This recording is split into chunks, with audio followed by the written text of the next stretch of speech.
allons pouvoir nous asseoir et puis nous allons écouter Léon qui va nous faire un petit témoignage sur comment Jésus est venu plusieurs fois dans sa vie l'aider alors qu'il y avait des agitations dans sa vie comme dans cette mer.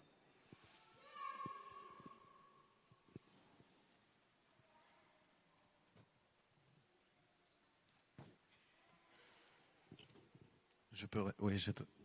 Vous m'entendez bien? Bonjour à tous. Merci de me faire confiance, puisque je pense être assez bien placé pour parler de la paix, puisque c'est quelque chose que je connais très peu, puisque je suis un agité, un grand émotif, et un grand agité. J'ai tout le temps des idées. Pour faire un choix, il faut que j'ai exploré toutes les possibilités de ce choix. Je ressemble un peu à un rayon de yaourt dans les supermarchés, vous voyez. Vous avez le choix d'acheter plein de trucs et en fait c'est un yaourt, mais on a le choix entre plein de choses et c'est compliqué. Donc en plus de vivre dans un monde agité, c'est l'agitation à l'intérieur de moi. Donc voilà, je vais essayer de vous parler de quelque chose que je poursuis et que je cherche. Et c'est pas évident. Et c'est évident pour personne. La première chose dont je pourrais témoigner, c'est de ma conversion. Je m'appelle Léon. Et depuis que j'ai l'âge de 12 ans, je cherche à répondre à un cri, à une question intérieure. Il y a une blessure, il y a quelque chose au fond de moi que je cherche. Et j'ai fait beaucoup de choses dans ma vie avant de trouver le Seigneur. J'ai fait de l'astroprojection, de la magie, de l'hindouisme, du chamanisme, du tantrisme, qu'est-ce que j'ai oublié? Enfin, ça fait déjà pas mal. Et je cherchais, et tous les 6 mois, je changeais. Parce que je cherchais la réponse, quoi. Et un jour, j'ai reçu une grâce immense. C'était pour moi, c'était pendant que mon épouse était enceinte de mon premier enfant. J'ai eu vachement peur. J'étais justement pas du tout apaisé. Et j'avais peur de faire du mal autour de moi. J'avais peur de faire du mal à mon épouse, du mal à mon enfant qui allait venir. Et c'était soit l'hôpital psychiatrique, soit j'avais un numéro de téléphone qui était resté sur mon bureau. C'était une amie 6 mois auparavant qui m'avait parlé de prière, qui nous avait parlé de prière de guérison. Mon épouse me l'avait rappelé. Et j'avais retrouvé ce petit numéro de téléphone. Et comme j'ai toujours préféré les options spirituelles que les options médicales, je préférais aller chez les cathos qu'à l'hosto, pour la rime.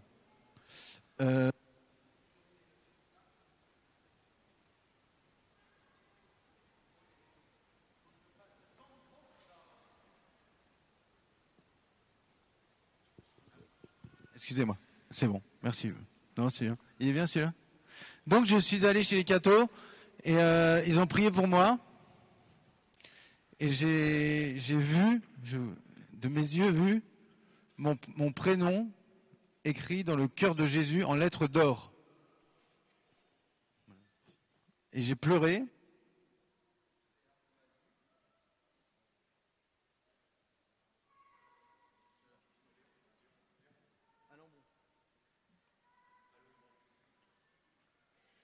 C'était un moment de suspense où donc j'ai vu mon prénom écrit dans le cœur de Jésus et j'ai pleuré toutes les larmes de ma vie. Je savais que j'avais rencontré quelqu'un et ce quelqu'un apporte une paix. J'en viens à la paix. La paix, c'est pas du jour au lendemain, c'était la guerre, c'est la paix. Ça, c'est une vision qui est assez humaine, alors que la paix dont j'aimerais parler, c'est vraiment une paix surnaturelle, qui n'est pas de ce monde. Et donc, du coup, cette paix surnaturelle, c'est pas c'était la guerre, aujourd'hui, c'est la paix. C'est en fait, ça a été à partir de là, non pas un apaisement, je suis pas sorti, ça a été quelque chose qui infuse dans ma vie et quand je le demande peut m'aider dans les turbulences et qui m'aide à progresser. Je dirais que pour moi la paix la paix dans la paix il y a l'amour et cette paix est au milieu des turbulences. C'est pas un autre moment. Si je peux me permettre, en fait la paix c'est le nerf de la guerre. C'est cette chose extraordinaire qui nous permet, comme de traverser les plus grandes épreuves, mais paisiblement. Et voilà, c'est à peu près la définition que je donnerais de la paix par rapport à ce que j'ai vécu. Et l'autre chose dont je peux témoigner, c'est je me suis séparé de mon épouse et grâce à Dieu, je me suis remise avec elle. Allez, c'est bien. Hein. Merci. Et un des outils, messieurs, qui m'a vachement permis ensuite de construire pour de vrai mon couple et de trouver la paix, c'est le devoir de s'asseoir et le dialogue. Et vous me direz, quel est le rapport avec la paix? Eh bien, en fait, c'est la capacité de s'asseoir, de se mettre de côté, de s'asseoir avec de reconnaître ses faiblesses, d'accueillir celles de l'autre, et dans un dialogue finalement qui peut paraître inquiétant, de découvrir, de se découvrir et de découvrir l'autre dans le dialogue. Et c'est finalement, j'ai du mal à mettre des mots là-dessus et à vous expliquer pourquoi c'est en rapport avec la paix, mais c'est pas... la paix, c'est descendre de ces grands chevaux. C'est arrêter de croire que vous vous connaissez et laisser l'autre vous apporter des réponses sur vous-même. Laisser la vie et tout l'amour qui est autour de vous rentrer en relation avec vous. Et paisiblement, reconnaissez que vous êtes fragile et que vous ne savez encore rien de vous. Et que c'est la vie et l'amour qui est autour de vous qui va vous l'apporter.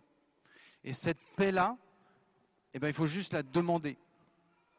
Alors selon votre degré de proximité avec Dieu, ça peut être compliqué de parler à Dieu. Alors vous pouvez faire comme Clovis. Clovis, il croyait pas en Dieu, mais sa femme croyait en Dieu. Et du coup, pour gagner la bataille, comme il croyait pas en Dieu, mais il voyait que ça marchait, que le Dieu de sa femme, ça marchait mieux que le sien, il a dit, Dieu de ma femme, si tu existes, fais-moi gagner cette bataille. Donc, je peux vous inviter, en fonction de votre proximité avec Dieu, s'il est loin de vous, et que vous avez un ami qui croit en Dieu, ou quelqu'un qui croit en Dieu, et que vous n'avez pas la paix, vous pouvez dire à ce Dieu-là, Dieu de mon ami, Dieu de ma femme, Dieu de mon voisin, si tu existes, apporte-moi, donne-moi cette paix surnaturelle qui me permet d'être un bon guerrier paisible. Voilà, j'ai terminé. Merci.